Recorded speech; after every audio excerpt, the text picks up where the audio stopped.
اپنے اللہ سے امید کیسی کہ بالکل یقین والی کہ پرفیکٹلی مجھے ملے گا ہی ملے گا، اور میں اس کے اہل ہوں. اپنے آپ کو یہ سمجھو کہ میں اس کے اہل ہوں اور پھر اس سے مانگو. دیکھو مانگنے کا مزہ آ جائے گا. لیکن ہم لوگ کیا کرتے ہیں، اپنے آپ کو اہل بھی نہیں سمجھتے، نہ اہل سمجھ رہے ہوتے ہیں، اور رب کی کو پاکی بھی نہیں بیان کی ہوتی، اور عبادت بھی نہیں کی ہوتی، نماز روزے سے بھی غافل ہیں، ہر چیز سے غافل ہیں. رب سے ہم ایسے غافل ہیں کہ ہمیں جب تک سامنے نظر نہیں آئے گا ہم مانیں گے نہیں. کتنے بڑے بیوقوف ہیں ہم کہ اس نے غیب کے اوپر ہی سارا انعام رکھا ہے. پتہ ہے تم کو اس نے 2 احسان بہت بڑے کیے ہیں. ایک خود سامنے نہیں آیا، اور دوسرا شیطان مردود کو سامنے نہیں آنے دیا. نہیں تو مسجد کے باہر کھڑا ہوتا اور کہتا تو ظہر میں نہیں آیا، چل واپس عصر میں تجھے گھسنے نہیں دوں گا. اس وجہ سے اس کو دروازہ کھلا رکھنا پڑ گیا، جب مرضی آ جا، تیرے لیے بخشش کا دروازہ کھلا ہوا ہے، تیرے لیے مغفرت کا دروازہ کھلا ہوا ہے. اور اگر شیطان مردود سامنے آتا، اس کو وہ طاقت دیتا اللہ، تو ہم نے سمجھنا تھا یہی خدا ہے اور اسی کو پوجا کر لینی تھی. رب نے اس کو سامنے نہیں آنے دیا. آج تمہیں اتنا بتا دوں کہ شیطان تمہارا کچھ نہیں بگاڑ سکتا، کچھ نہیں بگاڑ سکتا. اعوذ باللہ من الشیطان الرجیم. اتنا دور چلا جاتا ہے. آپ کو پتہ ہے نماز کے اندر جب ہم نے نئی شروع کی تھی، ایک نماز کے اندر 2 رکعتوں کے اندر تقریباً 20 دفعہ ہم کہتے تھے اعوذ باللہ من الشیطان الرجیم.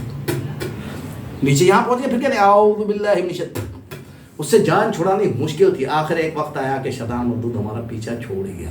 لیکن اس کے پیچھے یہ والا راز نہیں تھا، اس کے پیچھے وہ والا راز تھا. جب ہم گھر سے نکلے تھے اور کہا تھا بسم اللہ توکلت علی اللہ لا حول ولا قوۃ الا باللہ، پھر شیطان ہمارے اب نہیں آتا ہے. نماز میں تنگ نہیں کرتا ہے، نماز میں ستاتا نہیں. اگر دیکھیں وہ کچھ کر سکتا ہوتا تو پیچھے سے مارتا دھکا سب کی نماز خراب کرا دیتا. وہ میرے دماغ میں آئے گا اور میں نماز کے دوران شرارت کروں گا، سب کا دھیان ادھر لگے گا، سب کی نماز خراب ہوئے گی. اس کے اپنے اندر طاقت نہیں ہے، وہ ہمارے دماغوں پہ کام کرتا ہے. کس کے دماغ پہ کام کرنے میں کامیاب ہو جائے گا؟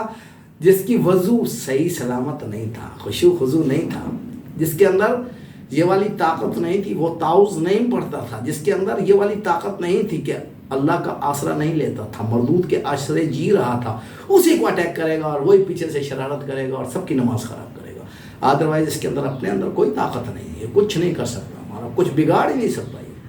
اسی لیے کہا گیا کہ صفوں کو جوڑ کے رکھو، صفوں کو جوڑ کے رکھو، نہیں تو شیطان گھس جائے گا. جاہل کہنے لگا کہ یہیں سے اس نے گھسنا ہے، ٹانگوں کے بیچ میں سے، ٹانگوں کی سائڈ سے گھسنا ہے، ٹانگوں کے بیچ میں سے نہیں جا سکتا.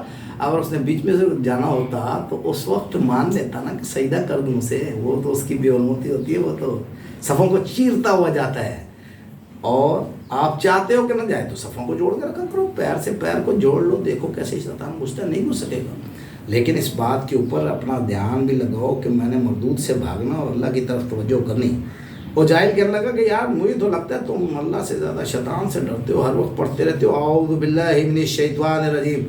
قرآن جو لکھ رہا ہے کہ سب سے پہلا تمہارا دشمن یہی ہے، اس دشمن سے ہی تو جان چھڑانی ہے.